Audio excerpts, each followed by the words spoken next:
Hey, B-Siders. Welcome to another episode of Bravo for the B-Side. This is Jim, and this week we are without Danny. Danny is down with her father, helping him out with some things. He is at the end of his treatment and just needs a little extra support. So she's going to be down there for the week. So I'm going solo for this movie, which is maybe just as well. We'll find out. Let's see. Things going on. Again, some more a couple sad announcements. Let's see. The last week and a half, we have lost Julian McMahon. Folks will know him from Nip Tuck. He played Doctor Doom in the first Marvel reboot of Fantastic Four. There was a show in the 90s that was not good. And just before that, we lost Michael Madsen, and folks will remember him from War Games. Actually, most people won't, but he was in it. He was one of the Air Force soldiers in the missile launch silo, and uh, yeah, had a problem with the older dude not turning the key. He was also in The Doors, Thelma and Louise, Reservoir Dogs, and many, many more things. So, yeah, the list, it just keeps going, just keeps going. It's unfortunate. It's unfortunate. And that's something every generation goes through. I remember, my grandfather constantly talking about the stars that he grew up with or, came to know as an adult and spent most of his life watching. Their time would come too. Let's see. On some different disappointing news, I know this has been floating around, but I kind of was hoping it was a joke. Yes, folks, another reboot, another reboot. And this time, Raiders of the Lost Ark. I don't even know what to say about that. Other than it just goes to show, what we've been talking about here. Hollywood has lost its way. And, quite frankly, really, even, you know, trying to put something out there for like a B movie, it's almost like, what is the point? What is the point? Everyone is so interested in just remaking. I mean, this is what, the 66,000th Superman, um, reinventing, and you just gotta leave stuff alone. This is where, honestly, folks, I think indie film is. I mean, this is just where it's going to be. It's just where it's going to be because you're not going to get original stories out of Hollywood anymore. And the ones that aren't necessarily remakes, I don't know. They haven't been real interesting. You know what I mean? So, television is where it's at, and not the Hollywood style, but Apple, Netflix, Hulu. I mean, all the streamers have their own things going, and they're just running circles around Hollywood and network TV. So, something to think about. Something to think about. Okay, this week, well, we have a movie, and it was one that I spent over an hour just looking for something. I don't know, that just kind of caught me with a trailer, and this one did. Um, and we're going to talk about some things, and those things we're going to talk about are about the movie Flesh. Yep, Flesh. There's a few out there with that name. This particular one was released in 2021, directed by Nick Bergman, written by Nick Bergman and Alvin Brown, starring Sidney Barnes, Amanda Denny, Shane Massacotti, Roz Olin, and Katie Wilmer. Not rated. The budget for this was estimated at $2,000, and I can believe that. The log line for this is: after a young woman is forced to take part in a strange ritual, her body begins to change. She grows fangs and claws and gets strange cravings and hallucinations as she struggles to figure out what's happening before it's too late. Interestingly, this is the debut feature film from Wendigo Pictures. Nick Bergman is heading that up. He has made short films since 2009, most notably the short film Here. I have seen that around a lot in a lot of places. This is, I would call this an earnest effort, and we'll get through this. We'll get through this. All right. So we start with someone leaving a voicemail. Screen is black, and it's a woman. She's calling her mom. Apparently, she made it to Michigan. She stopped at a rest area, kind of in the middle of nowhere, and that's the message. Then we cut to a woman tied to a chair. She is dirty, blindfolded, wearing a set of antlers. There are boned wind chimes all over. So it's in the woods, and it looks like it's like a little camp setup. Then a dude wearing a poncho, and I couldn't tell if it was face makeup or he was just, like had rubbed mud on his face or something. He comes out of the darkness and removes her blindfold. She puts on, or he puts on these massive arm gloves and picks up a chainsaw. She asks if he's going to kill her, and he says, "No, ma'am, he's not losing another one." That makes you think. Let's see. Then he fires it up and strolls off. He comes back in a little bit with some meat. It's raw, and he puts it in a bowl and unties her hands and then makes her start to eat it. Then he starts talking about the forest being sick because of settlers who ate one another. Uh, there's a lot more than uh, than that to it, but it was kind of difficult to hear. I mean, I had the volume up to a point where some of the dialogue is just really faint, and like all the other sounds are extremely loud. So to find the balance, I really didn't get what he was going on about. Um, and then let's see, as she's eating, she's working her ankles to loosen the ropes down there. And then he goes on about sacrifice being needed because the forest is sick and demands it. Apparently, she eats enough to satisfy him, so he brings her a glass of water. Uh, she she picks it up and uses it to smash into his face, and then suddenly she's free. So she runs into the forest. There are like a million dream catchers hanging everywhere. It's almost like a forest of these things. As she's running, she comes across a body tied to a tree. It's been carved up. It's very clear she ate a person. Pancho Boy is on the run after her, yelling that her stomach is full of sin. The woman is a mess from head to toe. I mean, just like mud, blood, whatever, all kinds of stuff. Then she sees deer, which are clearly fake. They're just stuffed deer. And some antlered shadow in this weird, like red backlight. And then we get the opening credits. Um, Credits went on for a little while, and the title card for Flesh had these like antlers growing out of it. It's just like white font animation, but it was a little long. So we're back, and now she's on a road, and in one direction is a small town. She goes that way, and she's walking through this town. It has to be a sleepy town because she's wandering around in blood and mud and antlers, and there is no one out to see her. We cut to a dude going into a hotel room. And this is morning. She's standing across the street. So he ends up coming back out, and somehow she walks right by him, behind him, and is not seen and stops his door from closing and then goes in the room. Um, I had to write, what the fuck? What is going on? And now she goes into the room and she's actually like pretty clean. She's like all clean. This was some disappointing continuity here. She takes off the antlers and starts to have stomach pains. Then she starts to go through his bags, finds some clothes, and then takes a long ass shower.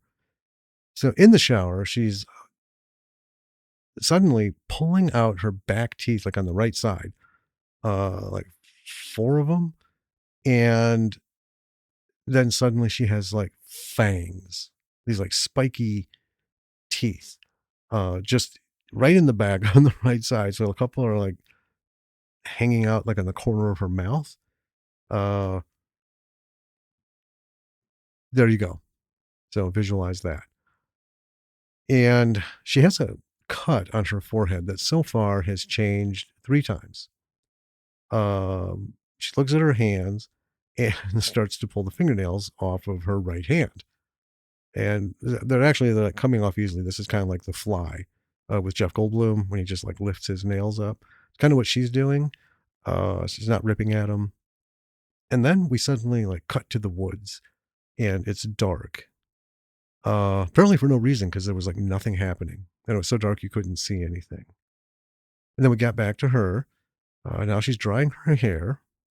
And apparently she has no worries whatsoever about this dude coming back to his room. And then we have a lot of shots of her looking around the room, but we don't get to see everything that she's looking at. And then we cut to the forest, and there's just nothing to see there. And then we're back at the room. She's sleeping. So the hotel dude walks in. It's like, who the fuck are you? What are you doing in my room? And then he goes to report her. She gets up, grabs him. He falls back on the bed. And apparently, I guess she broke his neck. And then she says something about not knowing she was that strong. So she goes in and dumps him in the stand-up shower in the bathroom. And then she's not feeling well. And then we have these weird flash cuts of a deer crossing sign. I did not know what to make of that. So she lays on the floor. Then we have her in a dream or hallucination. She is naked, covered in painted symbols. We don't see her naked. We see from the back that she's not wearing anything, just her torso.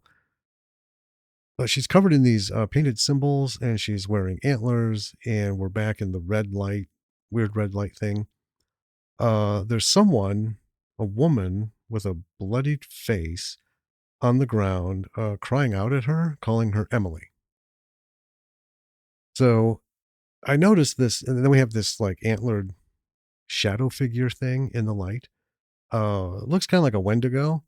Oh, yeah, that's not a hardly name of the production company. And then we cut back to the hotel.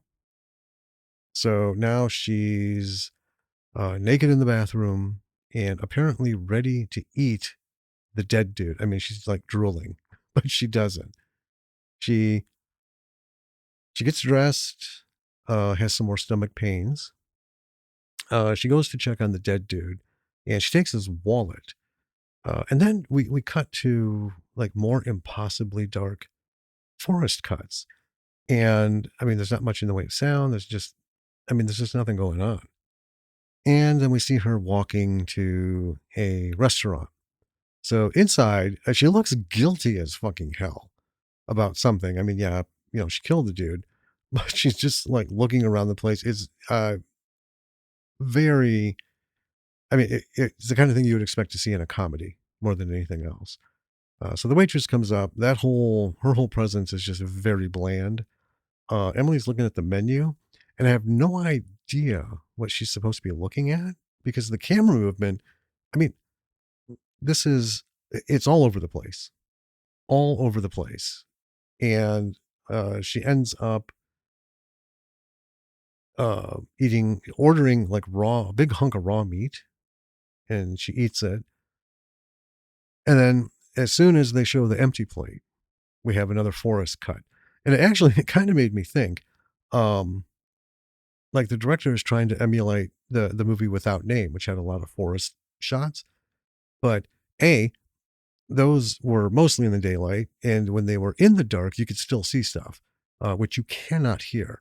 And B, it actually had something to do with what was going on. It told a visual piece to the whole thing. So, anyway, if that's what he's trying to do, he didn't do a real good job of it. The woman, Emily, goes back to the hotel room.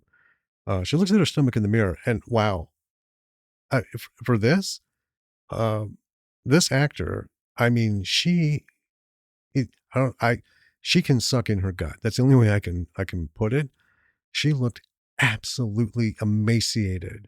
Um, I mean, this stomach was like in against her spine, and you could see like almost up under her rib cage. It was just wild, wild. So for that kind of body control, kudos to this actor. She nailed it.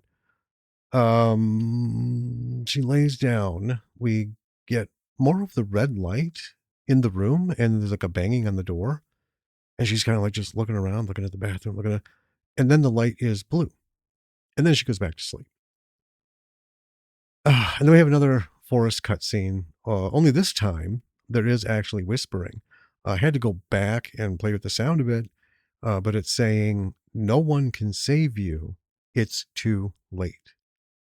Then she's out walking in the streets at night. She comes across a payphone. Okay, this scene really bothered the shit out of me. So the payphone's in like a, I don't know, like a bar in the background. Anyway, it's a big building behind her. It looks kind of like a bar. It's got a blazing like red light going out over the parking lot to the phone.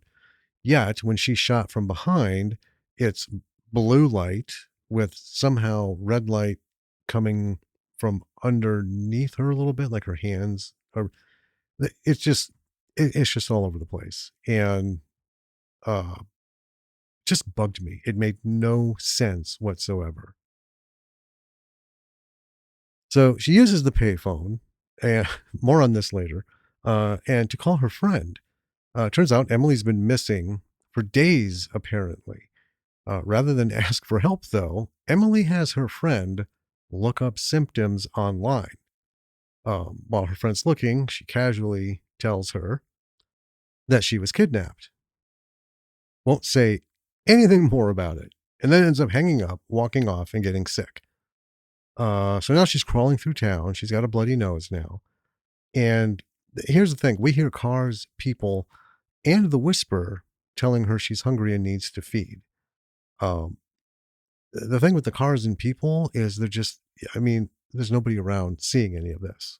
That's what kind of annoyed me, I guess.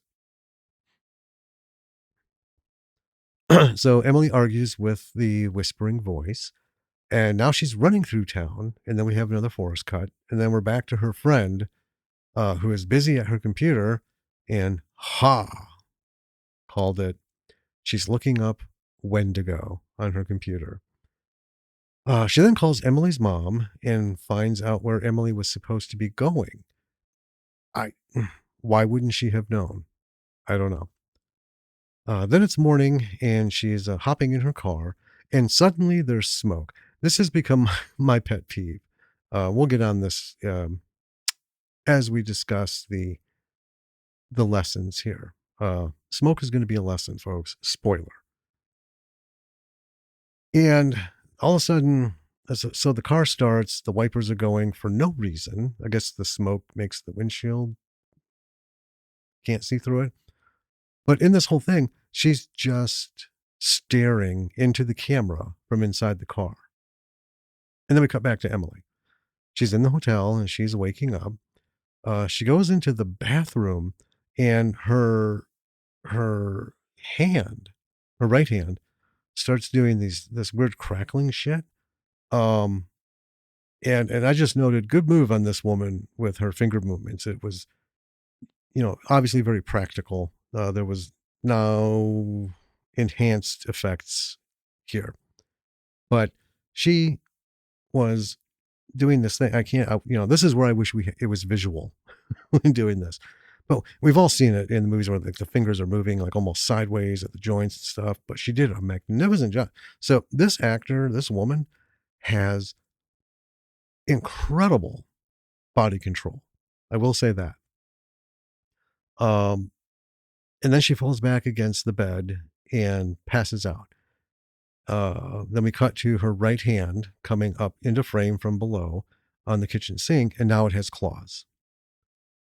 And then we see her carrying the body out, the hotel dude. Her big clawed hand couldn't be more visible if, she tried. So it's kind of comical. The dude's wrapped in a sheet. And again, there is no one around to notice this going on, even though we hear heavy traffic everywhere. So we cut to her friend who has stopped to get a map. Good on her. Then we cut back to Emily sitting on a stump in the woods. She has blood on her mouth and she ate hotel dude. We have some like flashback scenes of her feasting. And so then she breaks down and cries. And we cut back to the friend. She has found Emily's car at a rest stop. Then we cut back to Emily. Her hair is coming out by the fistful. Then it's night, and then we see a bald Emily running through the woods. So this poor woman, in a very short span of time, is now bald. She has like 6 fangs on one side in the back of her mouth and 1 clawed hand. It is something. So we come back to the friend. She's somewhere in her car reading some pamphlet, listening to a police scanner. Makes no sense to me. And then back to Emily, and she is going through a transformation. She now has all fangs, and they are gloriously ridiculous. Uh, I mean, yeah, I don't even know what to compare it to at the moment. Uh, we're and then we're suddenly back at Poncho Dude's camp from the beginning. She comes out of the darkness and attacks him, bites off his hand, and then he starts to make, or I'm sorry, she starts to make more of those crackling, changing sounds. And then we get a red light. We have the whisper. We have the Wendigo silhouette. Poncho guy runs for his life, and now we have Wendigo Emily. So I'm going to call her from this point forward Wemily. And she chases him down. She ends up ripping him apart and eating him. We cut to the friend who's in the car. It's a day late now. She's been staring at the camera for like 2 minutes. What the actual fuck? That's what I wrote because I'm waiting for something to happen. Just staring. We don't cut to see what she's staring at. In fact, for the longest time, we don't even know where the hell she is. So we find that she's somewhere in the woods and she gets out and walks into the woods. It's daylight, like I said. Why she's there or how she found, I mean, I have no idea. So she ends up finding Wemily. We have this little back and forth, like, well, Emily, are you in there? And then Wemily is getting ready to do her thing on her. And the friend pulls out of her purse a spray can and a lighter and points it at Wemily. She ignites it and credits. And I'm just, was she supposed to kill a Wendigo with a can of hairspray and a Bic? I don't, I don't know what that was all about. But that, folks, is the movie. I did not cut much out. This bad boy only runs for about 60 minutes. Didn't want to spoil that in the front. Um, it, it counts as a feature. So, let's give it that. Okay, now for the lessons. All right, let's start talking about the positive stuff. So, $2,000 budget. That is not a lot of money. I will say that number one, the finding an actor like this woman who can manipulate her body like she did was brilliant. Brilliant. Uh, Sold it, looked believable, and you could achieve the same kind of thing with CGI, but this was practical. Actually, kind of reminded me of Christian Bale in The Mechanic. That whole like gaunt, starving look. Of course, he physically starved himself for that. But this woman, yeah, she did a fantastic job with the fingers and the pulling in the gut and just kind of some expressions. The um the story. Well, let me come back to that. The the acting was not superb in this. There was a point where I think, written in my notes that the whole bit when she was at the Emily was at the diner with the waitress was just very flat. I just bland, not good at all, and could have probably done without that whole interaction. Could have just gone straight to her eating the raw meat and just moving on. The the story was not real solid. Um, this I think the lesson here is the the difference between an idea and a story are very they're very different things, and there's a wide gap between them. So you can have an idea, and that's how every script, movie, film, whatever begins. But you need to be able to turn that idea into a story, which means you have to have all the relevant pieces that I've gone on and on about. The tenets, three tenets of storytelling, and you need to flesh it out and turn that idea into something that can, go feature length. In this case, about 60 minutes. If you want to go longer, for standard feature, you're looking at 90 minutes. So, that's 90 pages, 90 pages of script. If you want to go 2 hours, it's 120 pages. And that's where most places will cap you. They don't want to see anything. A director will take your script, if you're selling it, and flesh it out to, be more than 2 hours, undoubtedly. But for indie films, you really, you've got to do it yourself. You got to do it yourself. This the dialogue was not a lot. It was sparse, and what there was didn't really take us anywhere. Didn't give us much of anything. A lot of this was just emoting, staring into the camera, a you know hint at a Wendigo, and real quick, not not tied to anything, kind of story about why this dude is feeding her flesh because the forest demands a sacrifice. Why is he doing it? I don't know. I don't even know who the hell this guy is, what his role is in it, other than he was the dude who did this. But we'll come back around to that. Let's hop back to a good lesson: the effects, the practical effects. So this wasn't super gory, but the Wendigo effects when she transformed into an actual Wendigo, they were actually pretty good. The we only really see like the silhouette of what's supposed to be the Wendigo spirit or the old Wendigo or something like that.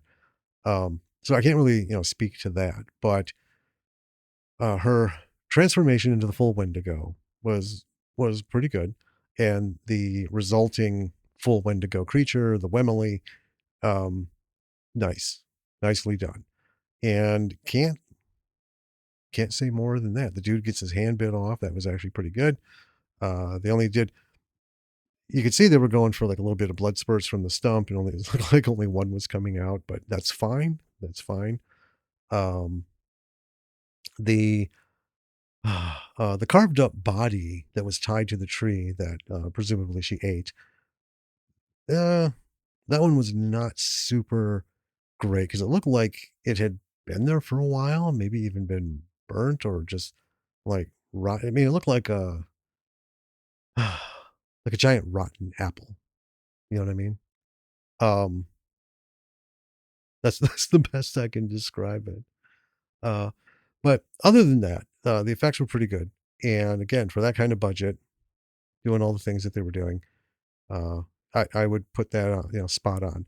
And the Wendigo, I would actually go ahead and say that it was on par with 90% of the Wendigos out there in other movies. The exceptions being the really high end budget ones that had either CGI Wendigos or extremely expensive practical prosthetics with the animation and the bits moving and stuff. Um, you're not going to get that. You're not going to get one of those effects for $2,000. So if that's your whole movie budget, obviously you got to do something far cheaper, and they did, and it did match a lot with like what we've seen before and some other things. And I'm going to apologize for my claggy voice once again. Oh God, it's been a pollen nightmare. It's been humid. It's been dry. It's been pressure this, rain, and this and that. There's all kinds of stuff going on. I don't even know if it's the Canadian wildfire stuff is still even affecting us, but it's always something. Always something. So you just have to keep bearing with me, folks. Let's see. We'll come back to the story.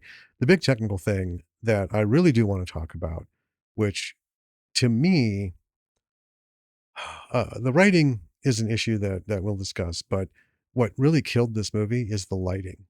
It was horrible from beginning to end. It did not work. Um, I'll just be blunt and I'll say it. Any any fucking book out there that has anything to do with filmmaking has the basics of lighting. And the example I'm going to give is like the hotel room. That that was pretty painful. It was one of those instances where the single light source in the room is a hotel lamp on a nightstand in the far corner, uh, between the bed and the wall to the bathroom.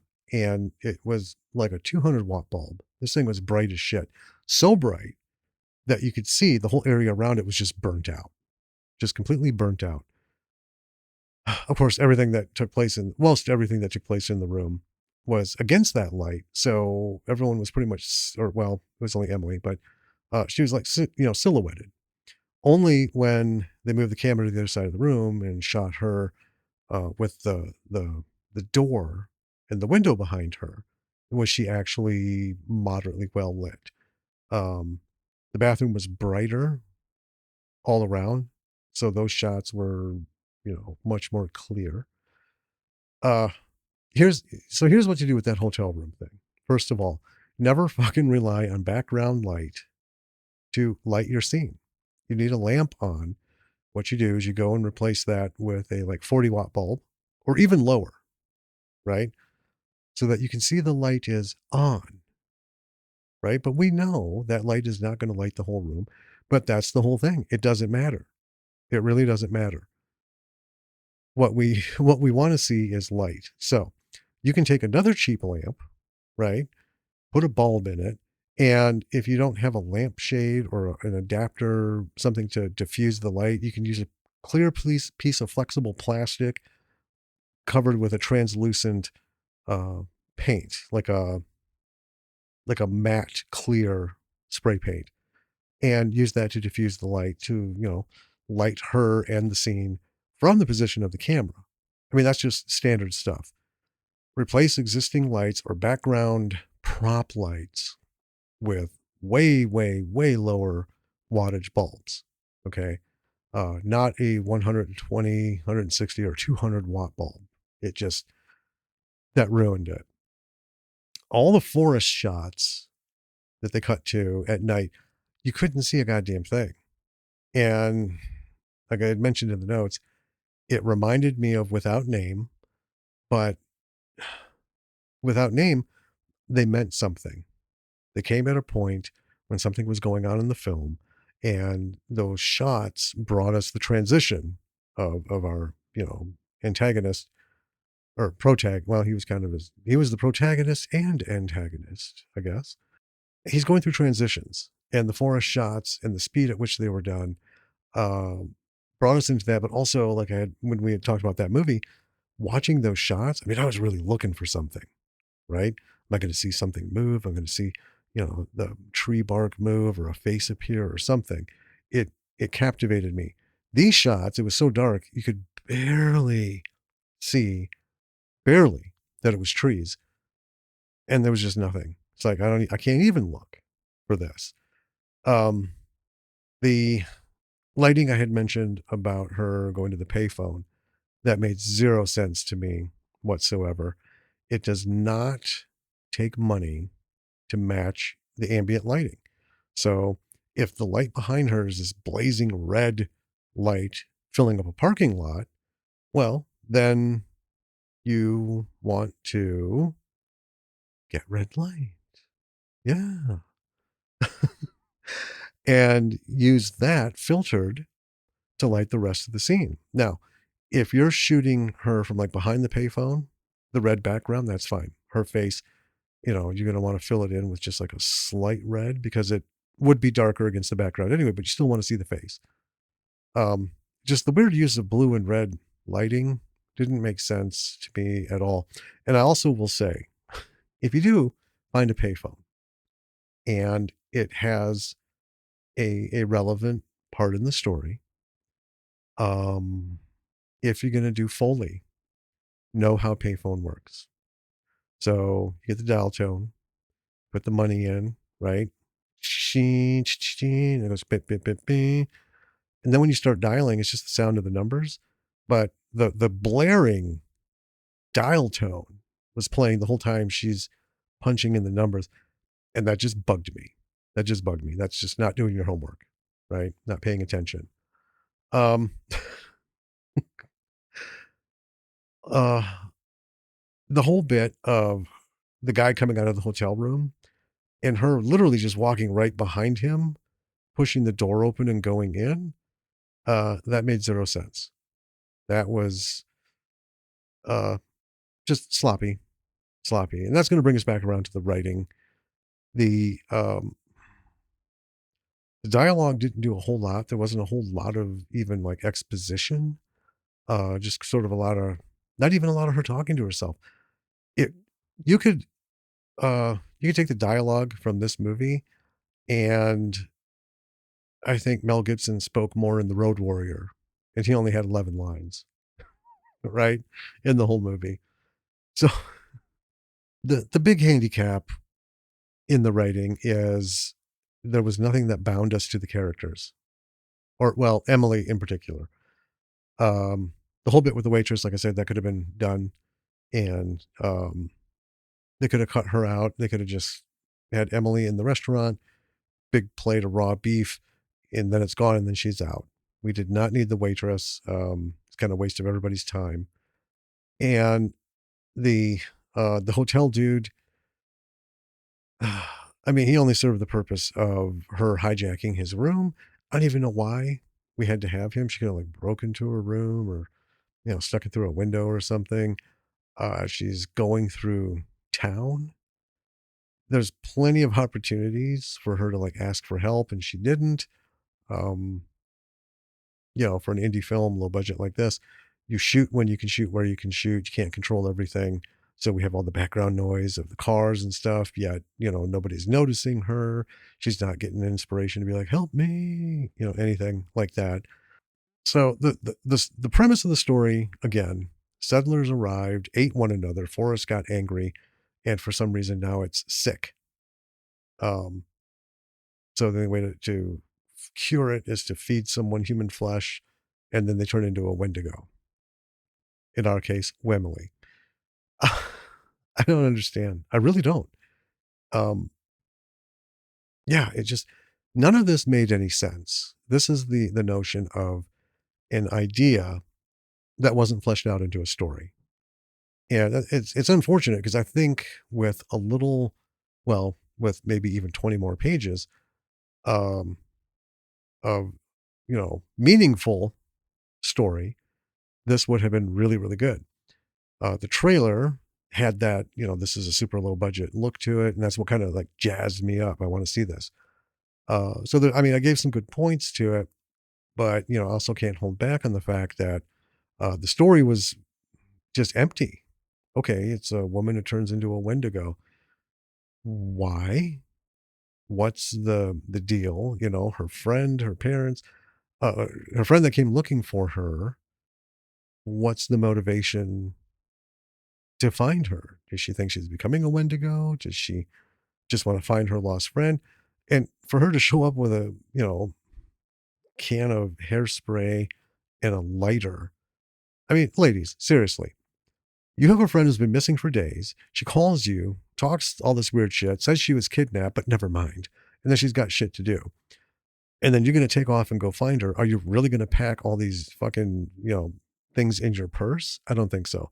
So clearly, Emily's friend, to me, brought this hairspray and lighter for a purpose, and that was to kill her, I guess.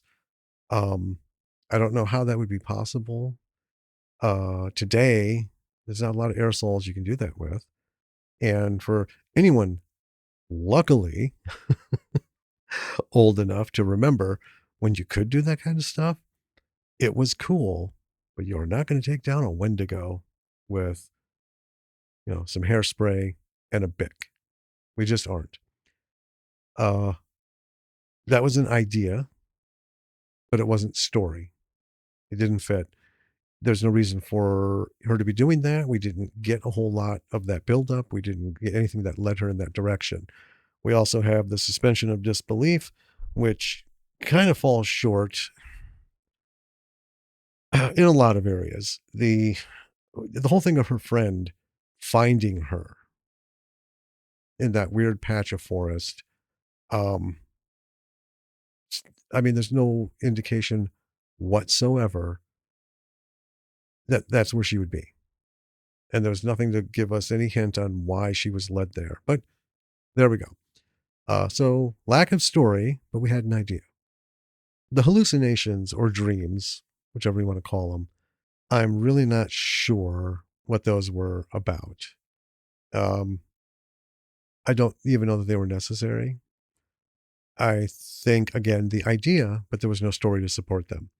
Could have cut all that out and instead filled it in with more of Emily's journey, but also, not just her peeling off nails, growing fangs and claws, and then going bald in, a short period of time, really, uh, which is the bulk of the film.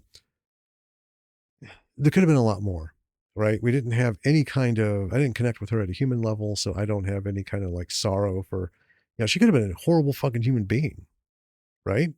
I mean, we don't know. We don't know anything about her.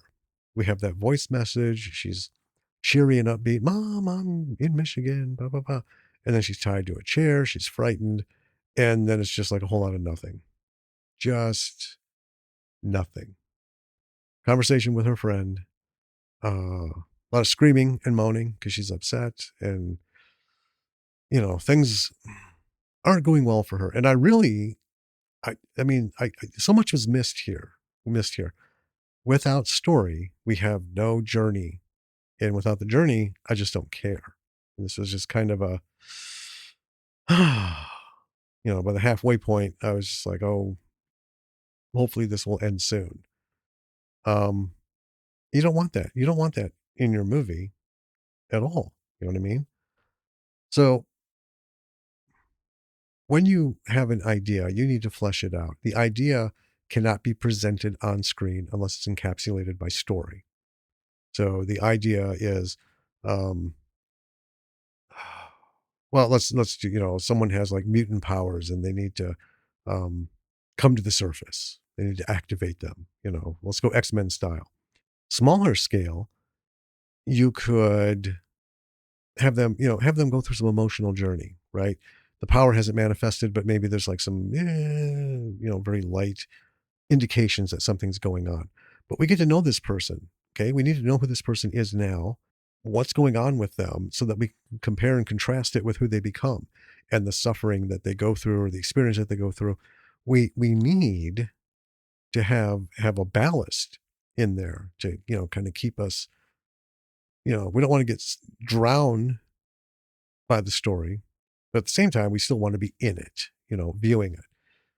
So anyway, this missed the boat on all of that.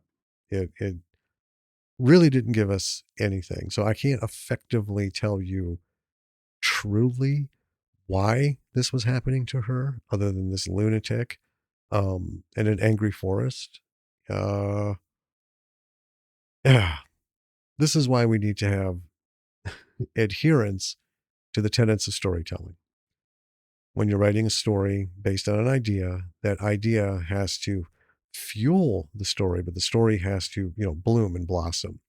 The idea can be 2 pages. The story needs to be 90, right? Or in this case, 60. Um, you can't just like improvise. You can't just improvise. That's kind of what it seemed like at some points. It's just like improvisation. Like, Okay, we got 3 minutes. Let's go. 2 minutes of which we're going to have this woman staring into the camera, almost unblinking forever. Why? What the fuck was she staring at? What was she thinking? Could have cut to something in the car. She could have had, what were these pamphlets and shit that she was reading? What has her upset? What makes her think she's in the right place? What's gearing us up for this final confrontation? Where she's going to go find her friend. Does she know she's going to find a Wendigo? Does she expect it? Is she hoping she's going to be there? I don't know. So much missing. So much missing on that whole thing. Now, when you think of a low budget indie film and you think $2,000, okay, and for what are like earnest effort films, that's still quite a bit of money. We've covered a couple that were far less than that. Could have benefited from that money because they did everything else, the best that they could. I I don't think it was well thought out. The production was not well thought out. Like the lighting, sound was horrific. Um, you know, I will I will go out on a limb and say there may have been a few seconds here and there where there could have maybe something been said off camera. Because I didn't see people's lips moving, in these instances where useful information may have been thrown at me. But like I said, when you have to turn the volume up so loud to hear the actors, that even like something like dropping or not even really dropping, but just putting a glass on a table, a little hard, is so loud. It just makes your ears ring. Okay. Massive sound imbalance. Um, I would not have released this movie if I had filmed it. I would have taken a year to learn more about sound because you can't fix everything in the mix, right? Not everything can be fixed in editing, indie style. I mean, even in Hollywood, there's shit they can't fix, right? With millions and millions of dollars in your sound budget. Um, I would, I would have spent a year learning, practicing the techniques to fix what I had because it's already too late. It's in the can or on the disc, whatever you want to call it. I'm going to miss the term "in the can." We're not going to we're not going to see hear that too much longer. Anyway, could have could have maybe done a little work with the lighting, but here's the problem with lighting. When it's blown out, not a lot you can do. There really isn't. That's why that's like the kiss of death as a photographer. If you don't set your aperture right and your exposure's too long and you just have something that blows out part of the frame, it's gone. It's gone. That's a failure. And every photographer will look at that photo they took and be like, I really fucked up. I really did fuck up. Back to the drawing board. Those pictures are gone. But with that, we've always said sound is the one thing. I can handle bad visuals. Most people can. But if I can't hear what's going on and it's just too much of a hassle, really, to sit through this because the sound, you can't hear this. This is too loud. There's just nowhere for you to go. Right now, if you were to play this like in a theater, you don't get to mess with the fucking volume. So at some point, this shit's going to get really annoying. I would have fixed it, level the sound, pay more attention to how you're layering your Foley work, like in the restaurant with the background music.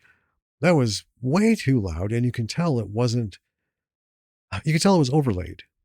It didn't have it coming from like any direction. And that's not hard. I mean, I could do that, right? I could do that with the show. We don't have the need for that, you know? But like with BF McGillicuddy, I know how to pull the voice back. I know how to make it sound like he's in a bigger room. I know how to make it sound he's not right there on the camera, right up here like this. It's just ridiculous. And it didn't take me long to learn that. And I'm very, very, very basic. So don't think I for a second am pretending I'm a qualified sound engineer.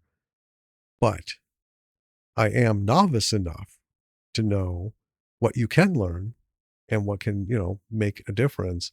And that was not learned nor applied in flesh. That's kind of disappointing. This could have been a cool little Wendigo film. Okay.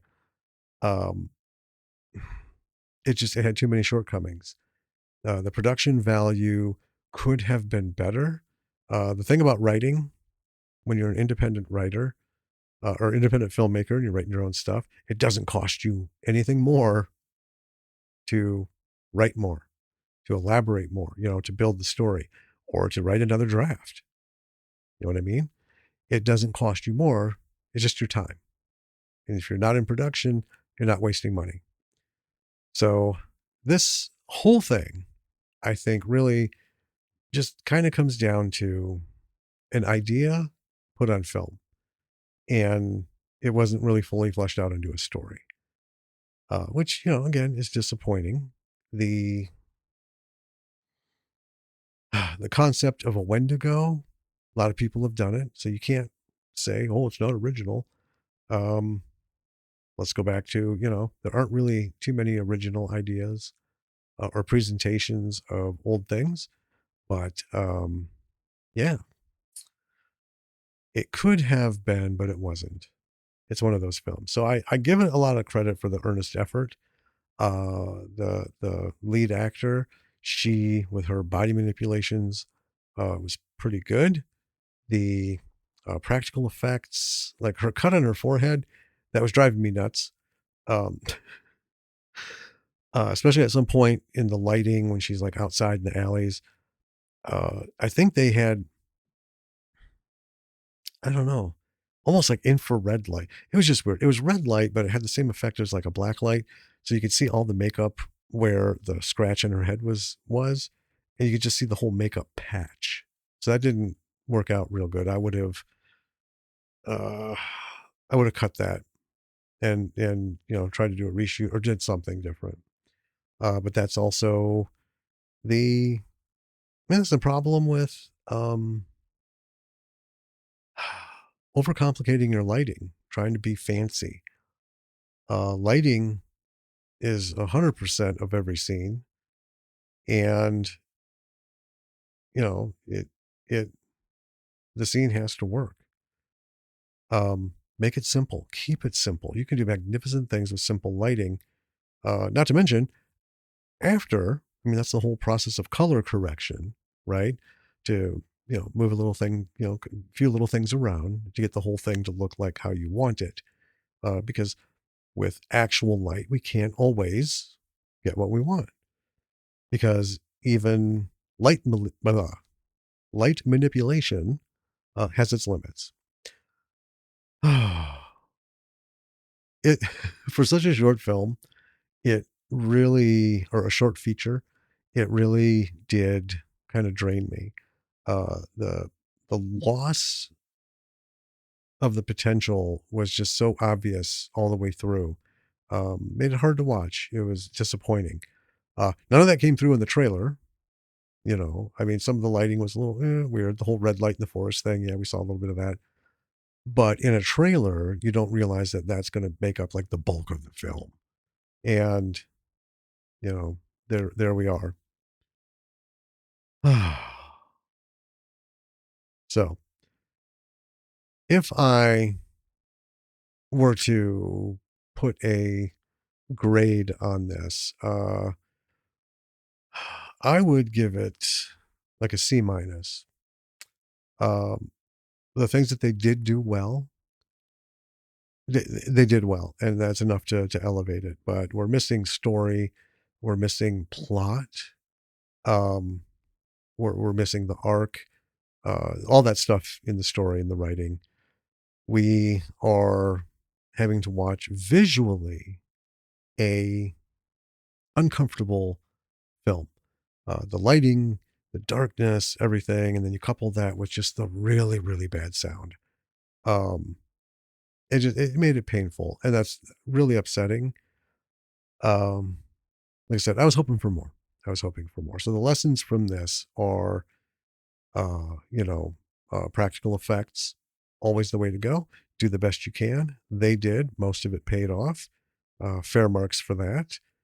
Um, Save some money trying to do effects on the whole like body changing thing. This young woman did a fantastic job giving it over to the camera on things are changing, things are happening. And the rest needs a lot of work. So, I mean, I think that's about all I can cover for this. Um, Again, full marks, right? He made a movie, and that is what this is about, right? The whole thing, this whole journey is write your story, sell your story, write your story, make your movie. Depends on, do you want to just be a writer? Do you want to, be a movie maker? Either way, you know, uh, but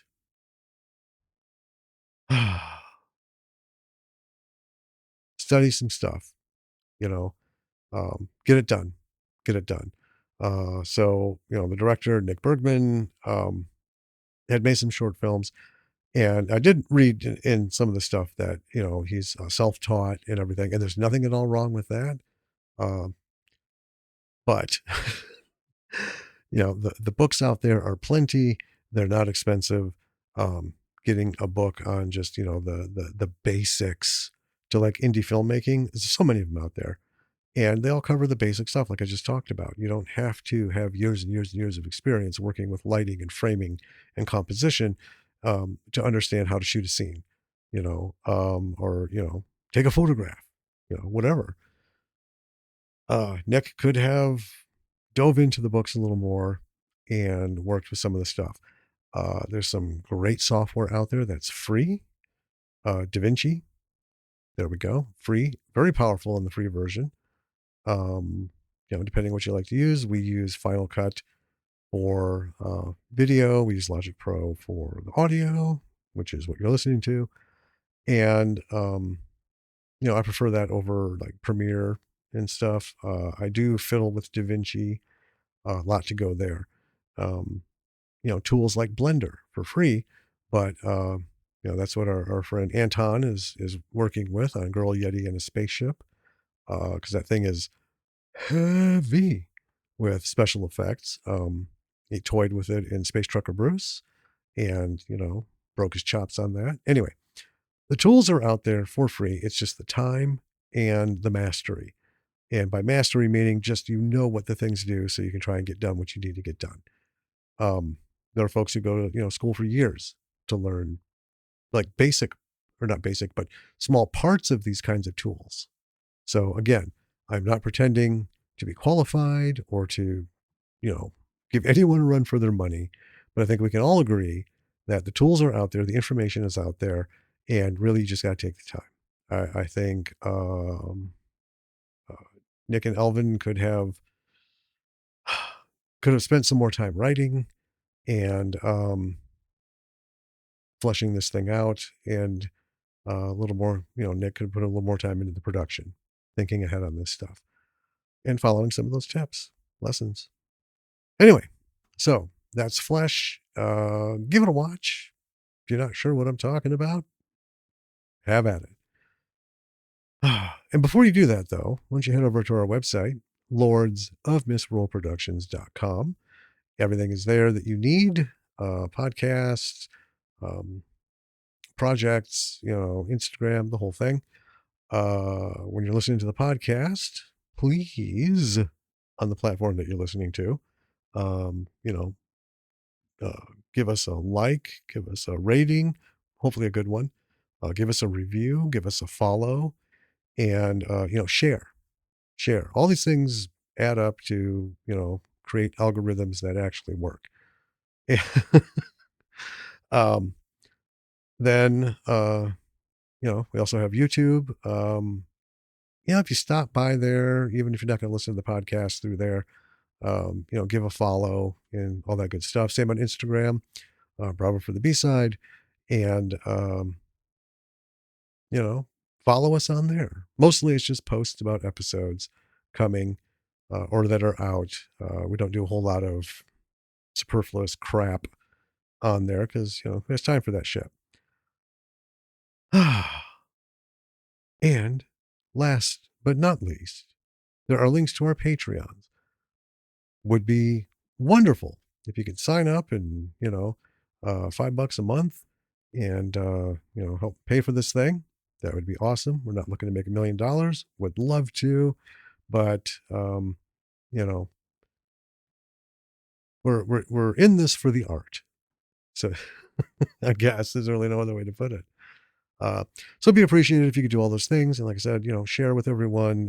Again, if you know people in the industry at any level, if you are in the industry at any level, if you've done something at any level, go ahead and reach out. Info at lordsofmisruleproductions.com. Link is on our website. Should be on, well, it depends on who you listen to the podcast through. Some of the services have the link to our email, some don't. So kind of on your own, but the website is lordsofmisruleproductions.com. There we go. Okay, B-siders. I'm going to take my claggy voice and head out for now. Real quick. Yep, save it to the very end. Coming up, we have on the books, David Ryan Keith will be on the show pretty soon. We are still working with Cliff, Marty, and Jeff to get them on the show pretty soon. And I'm going to, still working on getting a hold of Lowell Dean to talk about Die Alone. So hopefully he will be on pretty soon. Told you the interviews were coming. Just a little more patience, folks. Getting lined up. They're all going to be great. These folks are just fucking fantastic all around. And we are so excited to be talking to them again on the show. Okay, that's going to be it, B-siders. This is Jim, and do your shit, make your shit. And, someone like me says, you missed the fucking mark. Last bit of advice, don't get pissy, take the note. Why did you say this? Why is he saying this? Look at it honestly, and hopefully you'll see it and be like, okay, yeah, I get it. We're going to do better, because this is a journey. Nobody has ever gotten behind a camera and made a fucking masterpiece day one. Okay. There you go. Do your shit. Keep it going. Make the movie, write the movie, learn your skills to work in the movie, sound, lighting, camera, whatever.